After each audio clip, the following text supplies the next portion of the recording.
Another year of gaming spreads out behind us like a particularly explosive trouser accident, and so it once again falls to me to nominate the games that were best, the games that were worst, and the games that fell asleep after one thrust and left me to wander an unfamiliar neighbourhood without even money for an Uber. And oh, what an embarrassing oversight, I seem to have run out of weeks in the year before I could get around to Smash Bros. Ultimate. Oh well, if it makes you feel better, I wouldn't have put it in any of my top 5s, unless I came up with another new one, like top 5 games for simultaneously giving yourself epilepsy and carpal tunnel syndrome. Perch my perineum on a pole if it wasn't a struggle to pick a whole 5 good games from this year. In the end, weighing up several possibilities for 5th best, I had to conclude I had most enjoyed Unavowed, the well-realised paranormal adventure that hopes you've never read a Jim Butcher novel. But before the AGS community starts getting smug, this is more an indictment of the year. I had no trouble filling in my other candidate lists, they both rolled on like fucking Ubisoft credit sequences. Oh, that Yahtzee Croshaw, I hear them say. He's that old fogey who just alternates between pissing on every new AAA game and sucking indie dick. Not so, detractors. I'll have you know there's piss enough in my balls for every class of game. Hence my 5th blandest game being indie Kickstarter excretion Moonlighter, just for being a painfully generic pixel art dungeon crawler whose one unique gameplay idea had all the depth of a Netflix true crime documentary. Well, let's get the obvious one out of the way quickly, and if every year passes that a new David Cage game doesn't get onto my shit list, then load the family dog with drinking water and canned goods, cause civilization is officially over. Detroit Cumstain, a hack writer who has convinced themselves and others that they're some kind of bold game narrative auteur is bad enough, but when they think they're being profound, it's a McChicken badwitch with a cocklet milkshake.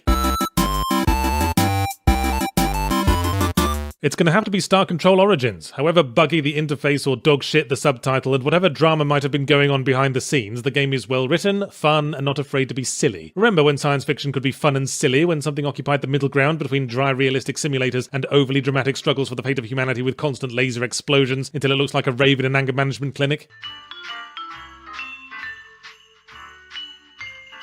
Now, as any parent of young children will tell you, it's nice when they play together, but forcing them to do so is a highway to screams, resentment, and sky dancers in the eye socket. It's a particularly bad idea to force us to play together to experience your mediocre string of sub-David Cage, slow-time events, and movie cliches a way out. Oh Christ, sub-David Cage, that's a new low, isn't it? That's a limbo dancing contest at the geothermal power plant low. But I digress. Blimey, that dude had a big nose. The main benefit of crowdfunding is simultaneously its main problem. It's a marketplace of ideas, but sometimes only putting an idea into practice can reveal it to be sputtering jizz on a hot skillet, and then you can't just ditch the project because it's already paid for. What must have gone through the minds of the We Happy Few developers as their great idea for a procedural immersive RPG with social stealth elements gradually shaped up to be tosh? Better keep it in early access another year while we finish writing the apology letters. While I refute the accusation of being an indie knobgobbler, it is true that I try to limit AAA presence in my top 5 because they can get perfectly good hand jobs from literally anywhere else. But lest I be accused of pretentiousness, yeah, Marvel's Spider-Man was a good game with a stimulating core gameplay loop, and in contrast to the other really big releases like Red Dead Redemption 2, exhibited a considerably more restrained use of horses' buttholes. Ubisoft sandboxes most definitely have a permanent booking at the Blandford Heights Hotel, but I think Assassin's Creed Odyssey deserves particular mention for being the Assassin's Creed game that finally made me bored of the whole sordid business. Assassin's Creed 3 didn't do that with its pulse-pounding document-signing action, but Odyssey did it by forcing me to spend an hour chipping away at a Minotaur with a sword that I wasn't convinced hadn't been replaced with a sword-shaped novelty bath sponge. It may interest you to know that all 3 of my lists this year feature a survival game, and furthermore, the worst game list's entry isn't Fallout 76. For all its greedy corporate buggery, misuse of beloved established IP, and being just plain boring and shitty to play after all that, there was another game that beat it on all 3 of those fronts. Look no further than Metal Gear Survive. You can't look any further anyway, because you'll be too busy wincing and tearing up. So we go straight from worst survival game to best. Pay attention, every other survival game, because here's how Subnautica title drop stands out from the crowd. Not using a focus on exploration and crafting as an excuse to skimp on good story, a beautiful exotic world so utterly hostile that you want to keep surviving largely out of spite, and most importantly, no other cocking human players. Human contact is like Joss Whedon's Firefly. I tried it once or twice, but it's not really my thing.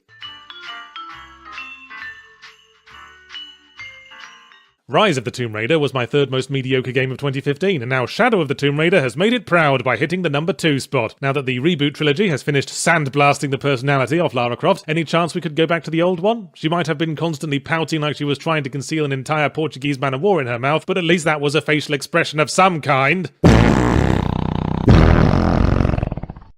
There are some bad games that are bad because they fail in what they set out to do, and then there are those that are bad because they succeed, because what they set out to do was gross and dumb. Agony would have been bad enough with its terrible design and confusing story, but did they really have to construct the entire game world out of moist vaginas? I mean, I normally like vaginas, but now I'll never be able to look at a pulled pork sandwich the same way. Well, my 2018 Game of the Year should come as no surprise, since I've recommended it to every person, dog, and houseplant I've conversed with since it came out. Lucas Pope's Return of the Obra Dinn is the kind of thing that restores a man's faith in artistic game design by using an original and engaging core mechanic to tell a story in an utterly unique way. Also, if for whatever reason you need samples of death rattles from brawny European sailors, you won't find a better source, you weirdo. But for the year's blandest, we return to the world of survival games, as well as the world of full frontal nudity. And it doesn't get much blander than the game that would have me grind up 200 rocks to build a fucking rabbit hutch, Conan Exiles. Not even titties could liven this one up, mainly because playing textiles for the nudity would have been like tying a bungee cord to yourself and trying to use a fleshlight at the far end of a very long corridor.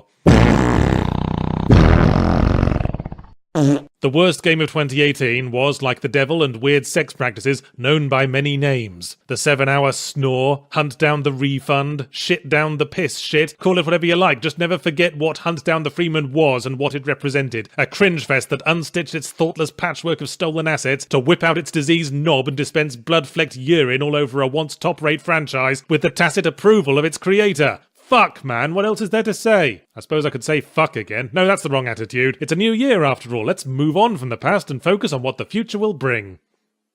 Fuck!